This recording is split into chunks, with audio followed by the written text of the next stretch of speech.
វិនជាឡៃដែលខ្ញុំសង្សារថ្មិលអិនសាសនាបំផ្លាញគ្មានសល់ឃើញច្បាំងចាក់ស្ដែងចិនដារែងខ្វល់កើតក្តីអំពលអួលក្នុងអរាអមិត្តអើយមិត្ត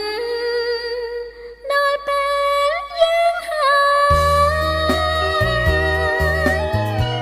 កុំដែលកន្តើយត្រូវស្ម័គ្ររួមគ្នា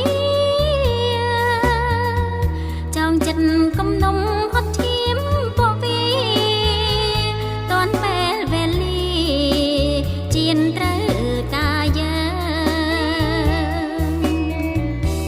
ខ្មែរពូញអ្នកច្បាំងតាំងពីដូនតាហានខ្លាចាប់កាន់កំភ្លើ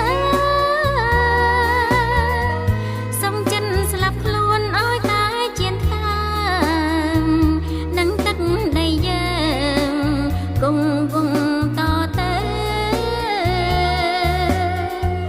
លាដ